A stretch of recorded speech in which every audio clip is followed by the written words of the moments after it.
নমস্কার বন্ধুরা, স্বপ্নার কিচেনে আপনাদের সবাইকে স্বাগত জানাই।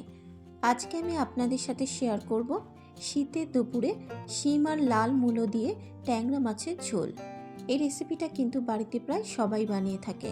এটা কোনো নতুন রান্না না, আর গরম গরম ভাতে শীতের দুপুরে শিম আর মূলো দিয়ে ট্যাংরা মাছের ঝোলটা খেতে কিন্তু দুর্দান্ত লাগে। আশা করি আজকের এই রেসিপিটা আপনাদের ভালো লাগবে। যদি রেসিপিটা আপনাদের ভালো লেগে থাকে অবশ্যই ভিডিওটাকে একটা লাইক করে দেবেন। তাহলে দেখে নেওয়া যাক আমার আজকের রেসিপিটা। শীতের সবজি মূলো আর শিম দিয়ে ট্যাংরা মাছের ঝোল বানানোর জন্য এখানে নিয়েছি 300 গ্রাম মাঝারি সাইজের দেশি ট্যাংরা মাছ। মাছগুলোকে ভালো করে জল দিয়ে ধুয়ে জলটাকে ঝরিয়ে রেখেছি। এবারে মাছের ওপর দিয়ে দেবো স্বাদ মতো নুন, দেবো হাফ চা চামচ হলুদ গুঁড়ো আর দিয়ে দেবো 1 চা চামচ সর্ষের তেল। যেহেতু ট্যাংরা মাছ ভাজার সময় ফাটে, তাই যদি অল্প পরিমাণ একটু সর্ষের তেল ট্যাংরা মাছে মেখে নেওয়া হয় তাহলে কিন্তু ট্যাংরা মাছটা ভাজার সময় আর ফাটবে না।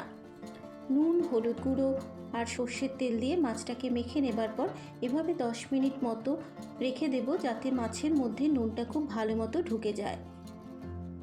এবারে মাছ ভাজার জন্য কড়াইতে দিয়ে দিলাম বেশ কিছুটা পরিমাণে সর্ষের তেল।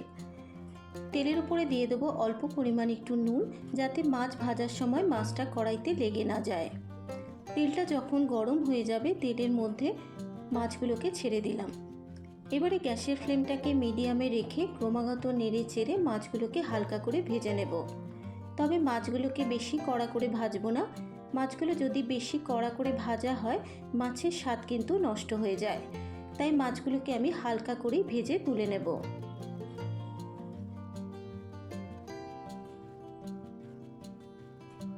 মিনিট 3-4 নাড়াচাড়া করে নেবার পর দেখুন মাছগুলো কিন্তু হালকা করে ভেজে নেওয়া হয়ে গেছে।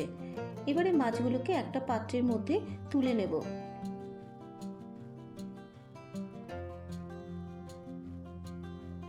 মাছ ভেজে তুলে নেবার পর ওই একই তেলে বাকি মাছগুলোকেও আমি হালকা করে ভেজে তুলে নেব।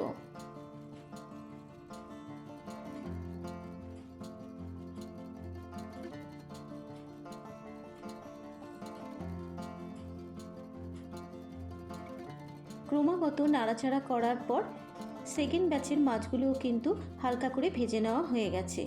এবার এই মাছগুলোকেও আমি একটা পাত্রের মধ্যে তুলে নেব। মাছ ভেজে তুলে নেবার পর ওই তেলের মধ্যে দিয়ে দেব লম্বা করে কেটে নেওয়া লাল মূলো। মূলোর উপরে দিয়ে দেব স্বাদ মতো নুন আর দিয়ে দেব হাফ চা চামচ হলুদ গুঁড়ো। নুন আর হলুদ গুঁড়ো দেবার পর এবার ক্রমাগত নেড়ে চেড়ে মূলোটাকে কিন্তু খুব ভালো মতো করে ভেজে নেব।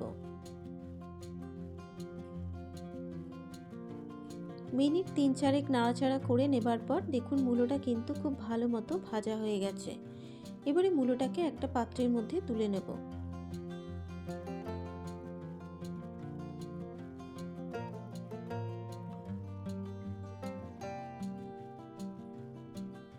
মূলো ভেজে তুলে নেবার পর ওই তেলের মধ্যে দিয়ে দিলাম কেটে রাখা শিম। এখানে 7 থেকে 8টা আমি শিম নিয়ে নিয়েছি। শিমের মধ্যে দিয়ে দিলাম অল্প পরিমাণ একটু হলুদ গুঁড়ো আর দিয়ে দিলাম অল্প পরিমাণ একটু নুন। এবারে শিমটাকেও ক্রমাগত নেড়ে চেড়ে আমি হালকা করে ভেজে নেব।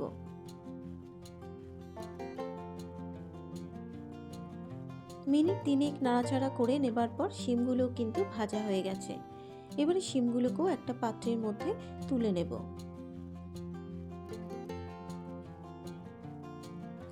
শিম ভেজে তুলে নেবার পর ওই কড়াইতে দিয়ে দিলাম আরও 2 চা চামচ সর্ষের তেল। তেলের মধ্যে দিয়ে দিলাম হাফ চা চামচ কালো জিরে আর দিয়ে দিচ্ছি 3টে চেরা কাঁচা লঙ্কা ফোড়ন দিয়ে দিলাম। এবারে 15 থেকে 20 সেকেন্ড মশলাটাকে ভেজে নেব।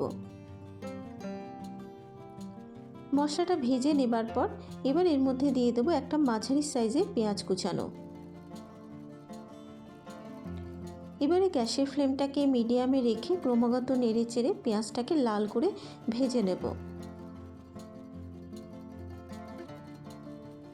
মিনিট 3 নাড়াচাড়া করে নেবার পর যখন পেঁয়াজটা ভাজা হয়ে যাবে আর পেঁয়াজটা নরম হয়ে আসবে, এবার এর মধ্যে দিয়ে দিলাম 1 চা চামচ জিরের গুঁড়ো, 1 চা চামচ ধনের গুঁড়ো 1 চা চামচ লঙ্কার গুঁড়ো, ঝালটা আপনারা আপনাদের নিজেদের স্বাদ অনুসারেই অ্যাড করবেন। দিয়ে দিলাম 1/2 চা চামচ হলুদ গুঁড়ো, আর মশলাটা যাতে পুড়ে না যায় সেই জন্য দিয়ে দিলাম অল্প পরিমাণে একটু গরম জল। এবারে সমস্ত গুঁড়ো মশলা দেওয়ার পর ক্রমাগত নেড়েচেড়ে মশলাটাকে খুব ভালো মতো করে কষিয়ে নেব যতক্ষণ না মশলা থেকে তেল ছেড়ে আসছে।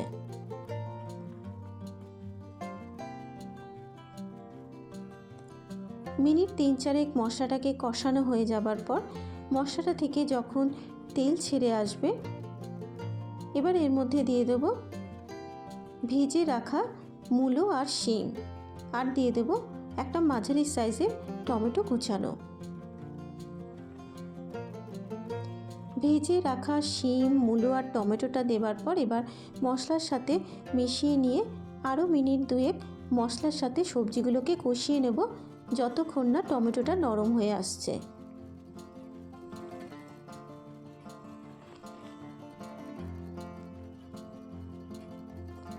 টমেটোটা যখন নরম হয়ে আসবে, এবারে ঝোলের জন্য দিয়ে দেবো এখানে পরিমাণ মতো জল।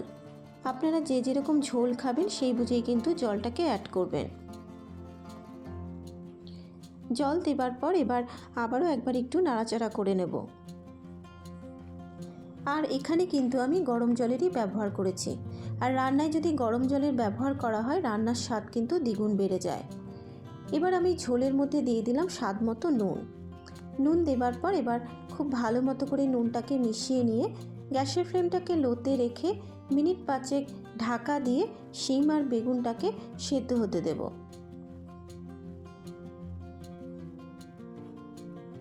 পাঁচ মিনিট পর এবার ঢাকনাটাকে খুলে আমি একটু চেক করে নেব শিম আর মূলোটা সেদ্ধ হয়েছে নাকি। তবে শিম আর মূলো সেদ্ধ হতে কিন্তু খুব বেশি সময় লাগে না। দেখুন মূলোটাও কিন্তু খুব ভালো মতো সেদ্ধ হয়ে গেছে, আর শিমটাও কিন্তু সেদ্ধ হয়ে গেছে। এবার এখানে দিয়ে দেবো ভেজে রাখা ট্যাংরা মাছ। ট্যাংরা মাছগুলো দেবার পর এবার ঝোলের সাথে মিশিয়ে নেব।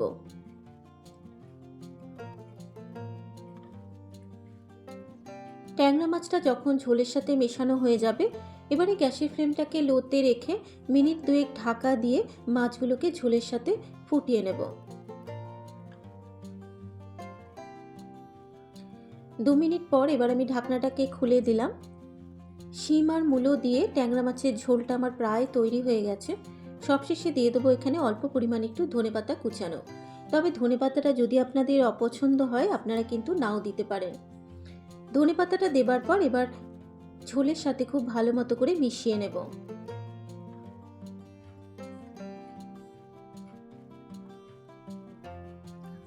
ধনেপাতাটা যখন ঝোলের সাথে খুব ভালো মতো মেশানো হয়ে যাবে, এবারে গ্যাসের ফ্লেমটাকে বন্ধ করে মিনিট 3 ঢাকা দিয়ে স্ট্যান্ডিং টাইমে রেখে দেব। তৈরি হয়ে গেছে আমার আজকের রেসিপি, শীতের সবজি শিম আর মূলো দিয়ে ট্যাংরা মাছের ঝোল। যদি রেসিপিটা আপনাদের ভালো লেগে থাকে অবশ্যই আপনারা এইভাবে একবার বাড়িতে ট্রাই করবেন। আশা করি আপনাদের ভালো লাগবে। নিত্য নতুন রেসিপির আপডেট পাওয়ার জন্য আমার চ্যানেলটাকে সাবস্ক্রাইব করে পাশে থাকা বেল আইকনটি প্রেস করে দেবেন, কারণ আমি যখনই আমার চ্যানেলে নিত্য নতুন রেসিপি শেয়ার করব নোটিফিকেশানটা আপনাদের কাছে পৌঁছে যাবে। আজকের মতো এই পর্যন্ত, আবারও হাজির হয়ে যাব অন্য কোনো নতুন রেসিপি নিয়ে। সুস্থ থাকবেন, ভালো থাকবেন, ধন্যবাদ।